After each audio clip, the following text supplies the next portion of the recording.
السلام علیکم ورحمۃ اللہ وبرکاتہ۔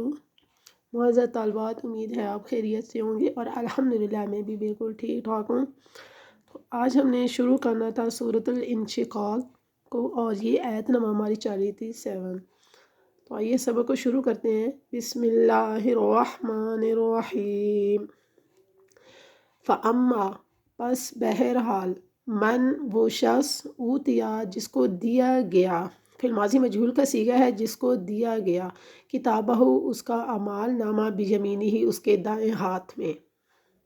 یہ قیامت کے دن کے ایک خوش نصیب انسان کی بات ہو رہی ہے، جس کو اللہ تعالیٰ اس کا اعمال نامہ اس کے دائیں ہاتھ میں پکڑائیں گے، اور یہ اس بات کی علامت ہوگی کہ یہ انسان کامیاب ہو چکا ہے اللہ کی بارگاہ میں۔ فسوف یحاسب ان قریب اسے حساب لیا جائے گا، حساب یسیرا حساب آسان۔ یہ تو ہمیں چاہیے کہ ہم ہر نماز کے بعد یہ دعا کریں کہ اے اللہ تو ہمیں آسان حساب سے گزارنا، حساب یسیرا عطا کرنا۔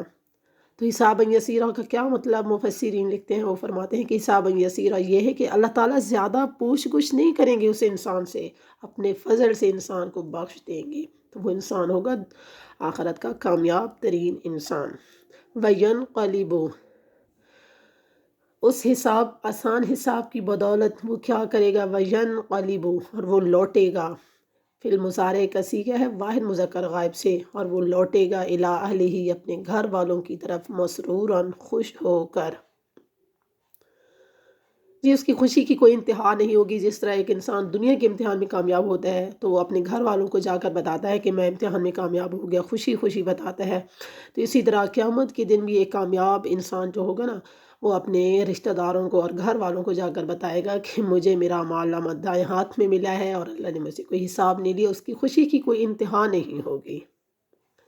تو اللہ تعالیٰ مجھے بھی اور آپ کو بھی انہی انسانوں میں سے بنائے جن سے اللہ تعالیٰ حساب یسیرا لیں گے، آمین۔ وَأَمَّا اور بہرحال، من اوتیا جس شخص کو، اوتیا دیا گیا، من موصولہ ہے، اس کا مطلب کریں گے جس شخص کو، اوتیا دیا گیا، فی الماضی مجہول کا صیغہ ہے واحد مذکر غائب سے، دیا گیا، کتابہ اس کا اعمال نامہ، وراء ظہرہ اس کی پیٹھ کے پیچھے سے، اس کو الٹی طرف سے اعمال نامہ پکڑایا جائے گا، تو یہ اس بات کی علامت ہوگی کہ وہ آخرت کے امتحان میں ناکام ہو گیا ہے۔ وہ آخرت کے امتحان میں کیا ہو گیا ہے؟ ناکام ہو گیا ہے۔ اس نے اپنی جوانی، اس نے اپنا بچپن اور اس نے اپنی دین اور آخرت، اس نے اپنی ساری کیا کر لی؟ خراب کر لی۔ اس کو پیٹھ کے پیچھے سے دیا جائے گا۔ ایک تفسیر مفسرین یہ کرتے ہیں کہ اس کو فرشتے پیچھے کی طرف سے اعمال نامہ پکڑائیں گے، سامنے سے آ کر بھی نہیں پکڑائیں گے، کہ وہ اس کی شکل دیکھنا بھی پسند نہیں کریں گے۔ فسوف ان قریب، یدعو وہ پکارے گا، ثبوراً موت کو، ہائے مجھے موت آ جائے، کہ مجھے موت آ جاتی، لیکن اس دن کے بعد تو کسی کو موت آنی نہیں ہے بس۔ جی فسوف یدعو وہ پکارے گا، ثبوراً موت کو، ویصلیٰ سعیرا اور وہ داخل ہوگا، سعیراً آگ میں، ٹھکانہ اس کا آگ ہوگا۔ انہو کان فی اہلہ مسرورا، بے شک انہو ضمیر اس انسان کی طرف جاری ہے، کان فی اہلہ اپنے گھر والوں میں، مسرورا بے فکر ہو کے یا بے غم ہو کے رہتا تھا۔ وہ کرتا کیا تھا؟ انہو بے شک اس نے یہ خیال کیا ہوا تھا، ظنّ اس نے یہ گمان کیا ہوا تھا، اللَّن یحور کہ وہ ہرگز لوٹ کے نہیں جائے گا۔ لن یحور نفی تاکید بلند کا صیغہ آتا ہے فعل مضارع معروف سے واحد مذکر غائب، ہرگز وہ لوٹ کے نہیں جائے گا۔ یعنی اس نے یہ سمجھا تھا کہ دنیا کے اندر اس نے ایسے بے فکر ہو کے زندگی گزاری تھی جیسے اس کا دنیا میں آنے کا کوئی مقصد ہی نہیں تھا۔ اس نے صرف دنیا کو سب کچھ سمجھا، اس نے آخرت کے بارے میں تو ایک لمحہ بھی نہیں سوچا تھا، اور اس نے یہ بھی نہیں سوچا تھا کہ اللہ نے مجھے بے فائدہ تو زمین کے اندر نہیں بھیجا، زمین کے اوپر نہیں اتارا، اللہ نے یہ اتنی بڑی کائنات بے فائدہ تو نہیں پیدا کی۔ بلا اللہ خود فرماتے ہیں کیوں نہیں۔ ان ربہ بے شک اس کا رب، ربہ ان حرف مشبہ بالفعل ہے، ربہ اس کا رب، کان بہ بصیرا، اسے دیکھ رہا تھا۔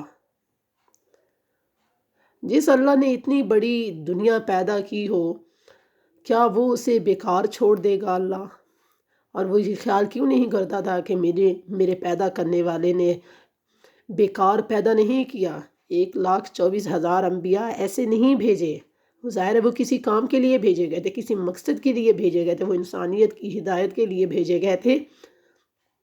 اور اس انسان نے کیا کیا؟ ہر چیز کو پیچھے کر دیا، صرف دنیا کو ہی اپنایا۔ تو اے اللہ ہمیں ان لوگوں میں سے بھی نہ بنانا یا اللہ جو صرف دنیا کو ترجیح دینے والے ہوں۔ یا اللہ ہمیں آخرت کی فکر کرنے والا بنا، اور ہمیں اس کامیاب ترین انسان میں سے بنا جیسے قیامت کے دن اعمال نامہ دائیں ہاتھ میں دیا جائے گا۔ جب بھی دعا مانگے تو اپنے لیے آخرت میں بھی اچھا گھر مانگے، اے اللہ تو ہمیں دنیا میں بھی اچھا گھر دے، اور آخرت میں بھی ہمیں تو ہے جو جنت الفردوس میں اعلیٰ مقام دے، اور ہمارا ٹھکانہ جنتیوں کے ساتھ فرما۔ جی آپ نے یہ سبق اسی طرح یاد کرنا ہے، اس کو شیئر کیا کریں، یہ صدقہ جاریہ ہے آپ کے لیے بھی اور میرے لیے بھی۔ دعا میں یاد رکھیے گا اور ہمیں اجازت دیجیے اگلے سبق تک کے لیے۔ اللہ حافظ۔